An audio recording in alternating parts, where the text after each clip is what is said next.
Livro Diálogo com as Sombras, Técnicas e Recursos, Recordações do Passado, segunda parte. Muito frequente é a presença de antigos e esquecidos amores, mães, esposas, filhos ou amigos muito chegados ao coração.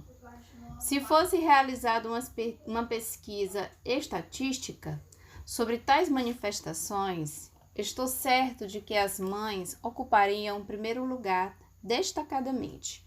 A pureza do amor materno permanece inalterável ao longo dos séculos e das vicissitudes. Arrostas as ingratidões, suporta as humilhações, vence o ódio, vence tudo. Lembram-se das cenas finais de Libertação? É a mãe que vai buscar o filho amado nas profundezas dos seus tenebrosos domínios.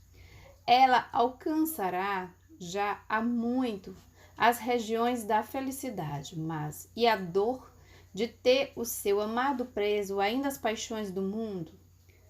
Vai ao seu encontro uma descida sacrificial às difíceis regiões em que ele vive, sobre as quais reina incontestado. Sou Maltilde, diz ela, alma de tua alma, que um dia te adotou por filho querido e a quem amar-te como dedicada mãe espiritual. Quantas vezes temos assistido ao reencontro emocionado de quem nos velam de lágrimas os olhos? Lembro-me de um deles em particular. O espírito vinha assediando-nos há tempos. Semana após semana, manifestou-se primeiro, aparentemente muito calmo e tranquilo. Disse que ia passando por ali e resolvera fazer-nos uma visita.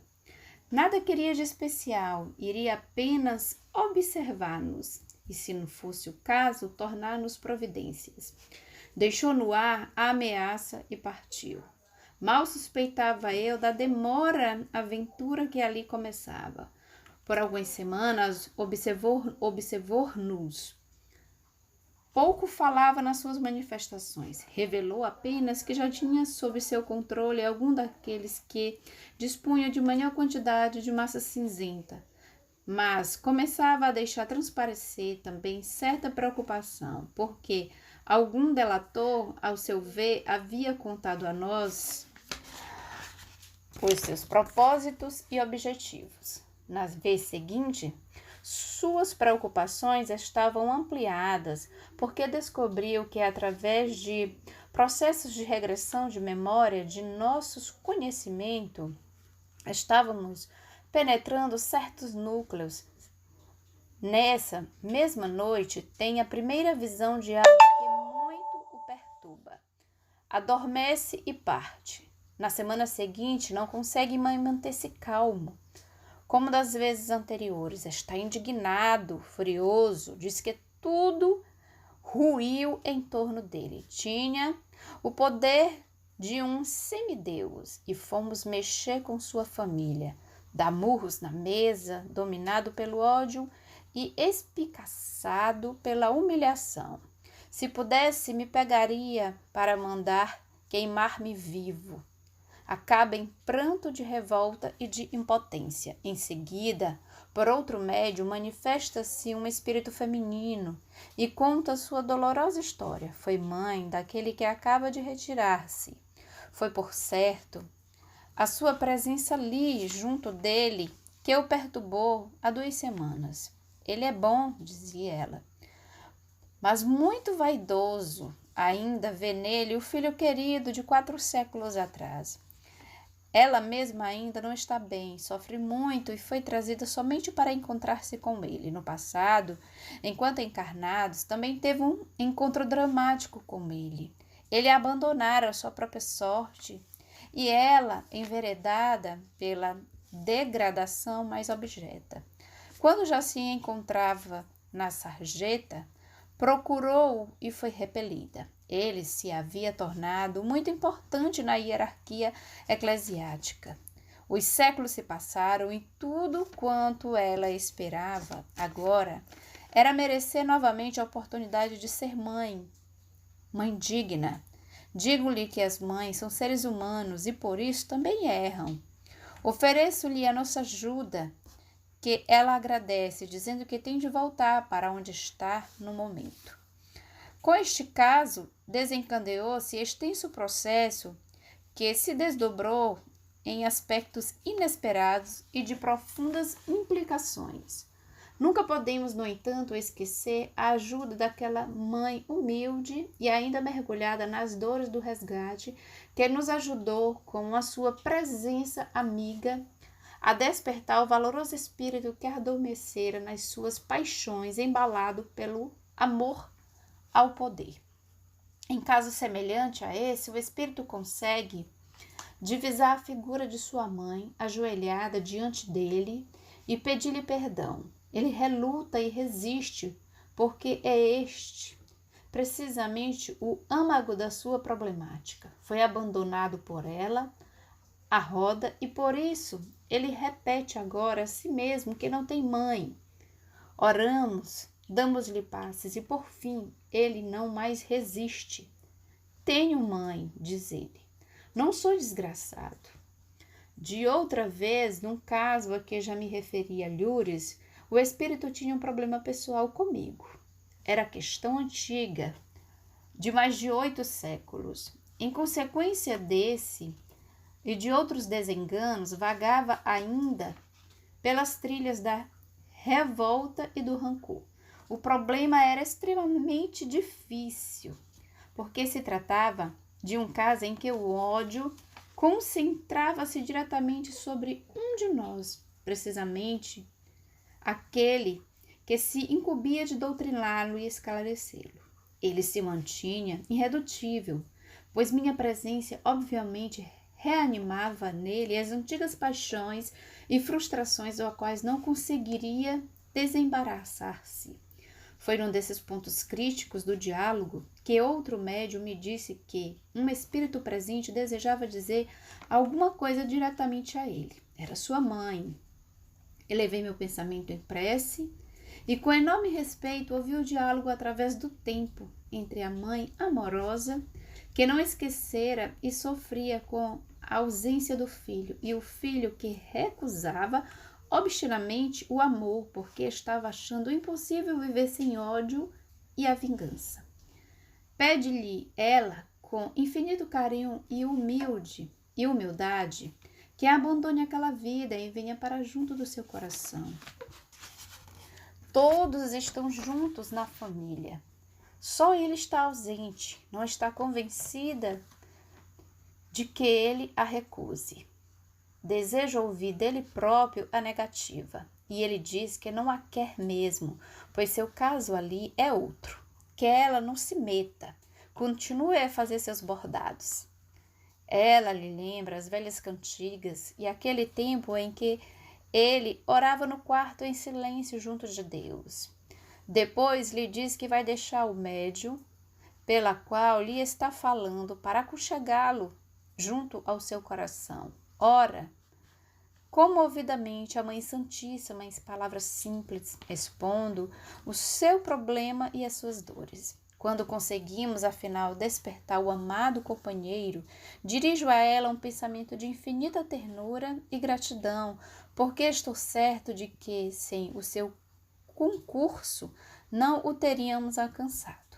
Bem que ela poderia também ter guardado certa mágoa de mim, porque fui um dos agentes de sua angústia, mas não teve para mim uma palavra de censura ou de amargor.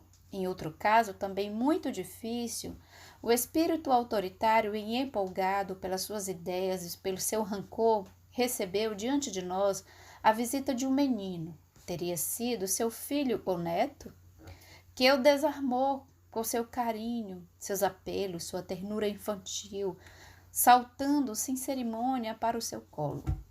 Basta um momento assim de ternura, de recordação, de amor, para que a luz penetre o coração angustiado desses queridos companheiros perdidos num dedáculo de sentimentos confusos, cercados de sombras, dominados pela aflição. De outras vezes, amigos e parentes Acham-se presentes, mas não se revelam a visão do Espírito manifestado. Respeitemos suas razões, que usualmente são válidas. Não teria ainda chegado a hora do reencontro. Numa dessas oportunidades, o Espírito viera dar uma ajuda no caso de um companheiro em que estávamos tratando. Em tempos idos, fora um dos principais instrumentos dos terríveis desvarios daquele a quem desejava agora ajudar a libertar de suas angústias. Mesmo assim, ainda trazia ressabidos de ironia. Ao manifestar-se, fez uma saudação. Divino, divino! E o médio dobrava-se sobre a mesa de braços estendidos, fazendo mesuras. Servira aos imperadores romanos. Eles ainda se julgavam deuses, dizia. Estava, porém, bastante lúcido. Informou-me de que, nesse interim de quase 2 milênios, tivera outras encarnações. Lamenta a perniciosa influência que exerceu sobre os seus soberanos, assolando-lhes paixões aviltantes. Eram pobres criaturas desequilibradas, mas ele não estava perfeitamente lúcido e consciente do que fazia, utilizando o poder dos Cesares para promover seus interesses inconfessáveis. Por isso, estava ainda preso a eles. Quanto ao cristianismo, já sabia naquele tempo que era a doutrina melhor, mas rejeitou-a deliberadamente, porque não lhe convinha. Digo-lhe que precisa agora encarar seu antigo amo, não como um poderoso, mas como um espírito infeliz, desavorado e sofredor, que precisa de muita ajuda e compreensão. Promete ajudar e diz que o que o salvou foi a visão de um homem pregado na cruz, na antiga Roma, e cujo olhar não mais esquecera através dos tempos. Aqueles olhos lhe penetravam as mais profundas e incógnitas camadas do ser. Diz-me uma palavra de muito afeto e anuncia que ficaria ali ao lado da minha direita, invisível ao seu antigo chefe, pois não chegará ainda ao momento de apresentar-se à sua visão. Poderia perturbá-lo e me diz com inesquecível toque de autenticidade que ele era uma criança grande, fácil de conduzir. Bastava dar-lhe a impressão de que a decisão tomada fosse dele. Eu deveria fazer isso, só que agora para o bem, enquanto ele o fizera para o mal. Antes de desligar-se do médio, disse-me ainda que sabia dos planos já assentados a respeito da próxima encarnação de seu antigo chefe e que não iria ser nada fácil. Despedimos-nos com uma palavra de afeição muito sincera e amiga. Este espírito deixou em mim uma sensação de fraternidade, compreensão e simpatia. Conhecedor de suas próprias aflições interiores, conservava-se, no entanto, consciente e disposto a corrigir-se muito, embora sabendo que era longo o caminho a percorrer em vista da profundidade a que descera. Nunca sabemos, pois, que métodos e recursos empregarão os nossos mentores espirituais na sua nobre tarefa de despertar os companheiros que permanecem hipnotizados às suas angústias. Às vezes, utilizam-se da projeção fluídica. Os quadros são apresentados com todo o seu vigor e realismo, com cenários, personagens, cores, sons, movimentos, emoções, mas formados com material sacado do subconsciente do espírito, animado por meio de recursos retirados, como explica André Luiz, dos presentes em torno da mesa de trabalho. Esses quadros exibem figuras humanas, mas também, é claro, mas continuam sendo projeções. De outras vezes, não obstante, é necessária a presença real dos espíritos ligados aos manifestantes, em recentes ou antigas reencarnações. Eles se apresentam aos seus olhos, conversam com eles diretamente ou através de outro médium, ou se tornam semimaterializados. para poder impressionar seus sentidos mais pela presença de suas vibrações pessoais do que pelo mero apelo da memória. Nos casos em que essa presença se faz indispensável, os benfeitores espirituais incumbem-se de localizar os espíritos ligados aos irmãos que precisam de ajuda e de trazê-los aos ambientes do trabalho, ainda que estejam encarnados, quer se encontrem endividados ou redimidos perante a lei. Já vimos aqui mesmo caso em que espírito o diálogo com a antiga esposa. Manteve o diálogo com a antiga esposa no momento encarnada que ele assinara na Idade Média. No impulso de paixão e ciúme. É preciso, pois, muito respeito com o trabalho dos nossos mentores invisíveis. Depois, naturalmente, que eles demonstrarem seus conhecimentos e sua capacidade, bem como a segurança com que executam suas tarefas, antes que inspirem essa confiança em nós, seria arriscado segui-los confiadamente, pois há espíritos ardilosos que se apresentam revestidos de peles de mansos cordeiros para melhor dominar e impor as suas condições. Uma vez, porém, identificados como autênticos trabalhadores do Cristo, deixemos a sua iniciativa à condução dos trabalhadores. Isto não significa que devamos cruzar os braços e deixá-los fazer tudo, assistir a tudo sem espírito crítico e sem necessária vigilância de que tanto nos falam eles.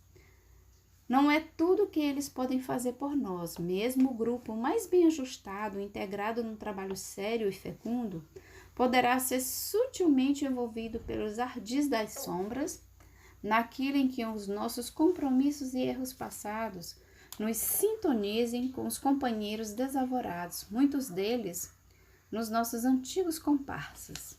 É claro que os trabalhadores da seara do amor precisam da nossa colaboração de seres encarnados, pois, do contrário, tudo fariam sem nós. Sabem eles, no entanto, que há sempre em nós um componente de incerteza, de falha, de descuido que pode pôr tudo a perder. Eles nos assistem com desvalo, carinho. Amparam-nos nas horas de incerteza, ajudam-nos nos momentos de fraqueza e de desânimo, mas não podem fazer por nós aquilo que nos compete. Estejamos, pois, muito atentos quanto à tarefa que lhes cabe. Não obstante, estejamos tranquilos, tudo será feito, desde o planejado, cuidadoso até o último pormenor da execução, com todas as opções e alternativas previamente examinadas. São eles que nos preparam o trabalho, dão-nos o apoio, a inspiração, os recursos e a sua presença constante, segura, tranquila. É certo, porém, que não poderão garantir o resultado, mesmo naquilo que lhes cabe fazer. Não estão manipulando mecanismos cibernéticos, mas cuidando de seres humanos, dotados de livre-arbítrio, imprevisíveis e às vezes muito bem dotados intelectualmente e que não se deixarão conduzir pela mão como crianças tímidas e ingênuas. Eles sabem, por outro lado, que somos julgados não pelos resultados que alcançamos, mas pelos esforços que empregamos em atingi-los. Procuremos respeitar-lhes o planejamento e a execução, pois a visão que tem dos problemas suscitados é incomparavelmente mais ampla do que a nossa, embora não infalível, que infalível só é a visão divina. Naturalmente que, de certa forma, participamos de algumas fases do planejamento e dos contatos realizados no mundo espiritual, acompanhando umas excursões pelo mundo da dor, durante os desprendimentos, mas nosso conhecimento é muito limitado para autorizar-nos a precipitar qualquer situação. Se, por exemplo, ainda não é chegado o momento de exibir uma projeção fluídica, não tentemos forçá-la com passes e sugestões verbais ao espírito manifestado. Se os companheiros dele ali presentes devem ou não ser exibidos à sua visão, também ignoramos. Enfim, a nossa posição é de ativa expectativa.